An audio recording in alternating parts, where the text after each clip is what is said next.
ધોરણ 8 પાઠ 4 ઉઠો ધરા કે અમર સપૂતો સમૂહ ગાન છે. તેના લેખક છે દ્વારિકા પ્રસાદ માહેશ્વરી. પાના નંબર છે તમારા 23 સ્વાધ્યાય પોથીમાં અને પ્રશ્ન નંબર છે 1. कवि ने किसे उठने को कहा है? तेनो जवाब है ए अमर सपूतों को. 2. अमर सपूत खलजे क्या नया निर्माण करेंगे? तो पुनः. 3. उठो धरा के अमर सपूत काव्य का प्रकार क्या है? तो जवाब है बी संग गान એટલે કે समूह गान. प्रश्न 4. स्वतंत्रता के बाद कैसी रात बीत गई है? तो स्वतंत्रता के बाद गुलामी की रात बीत गई है. प्रश्न 5.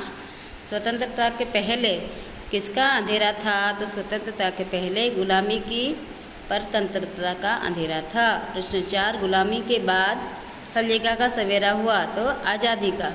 प्रश्न 7. देशवासियों में खलजेगा की किरणें फैल रही हैं?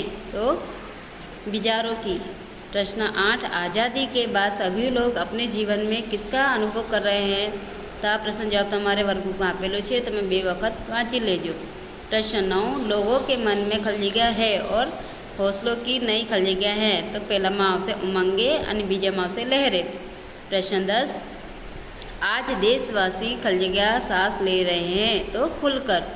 प्रश्न 11. कवि किसमें नई मुस्कान भरना चाहते हैं? तो जवाब है ए सुमनों में.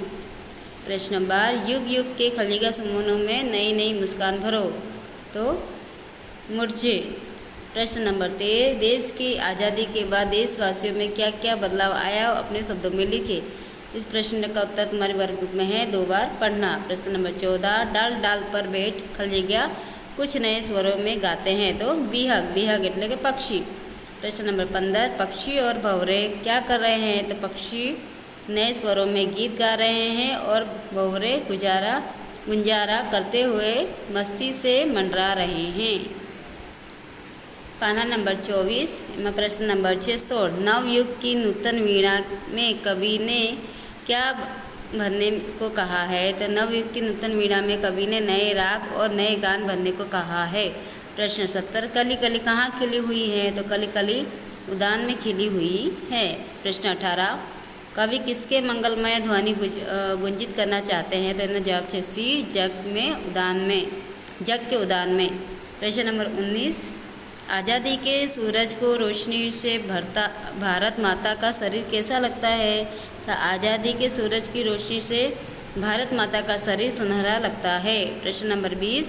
नूतन मंगलमय ध्वनियों से किसे गुंजित करना है? तो नूतन मंगलमय ध्वनियों से जग रूपी उद्यान को गुंजित करना है. प्रश्न 21. नूतन मंगलमय खलजेगा से गुंजित जग उद्यान करो? तो ध्वनियों से गुंजित जग उद्यान करो. प्रश्न नंबर 22. कवि किस में नया राग और नया गान भरना चाहते हैं? तो कवि नए युग की वीणा में नया राग और नया गान भरना चाहते हैं. प्रश्न नंबर 23. कवि ने सरस्वती का पावन मंदिर किसे कहा है? तो कवि ने विद्यालयों को सरस्वती का पावन मंदिर कहा है. प्रश्न नंबर 24. कवि ने किसे शुभ संपत्ति कहा है? तो कवि ने सभी विद्याओं को शुभ संपत्ति कहा है. सरस्वती का पावन मंदिर भी शुभ संपत्ति है. प्रश्न नंबर 25. सत सत दीपक जला खलजेगा के नवयुग का आह्वान करो? तो इसका जवाब है ए ज्ञान. प्रश्न नंबर 26. सरस्वती के पावन मंदिर के रक्षक और पुजारी कौन है? तो देश के बच्चे सरस्वती पावन मंदिर के रक्षक और पुजारी हैं. प्रश्न नंबर 27. कवि माहेश्वरी जी धरा के अमर सपूतों से क्या चाहते हैं? इस प्रश्न का उत्तर तुम्हारे वर्कबुक में दिया है, उसे 2 बार पढ़ना.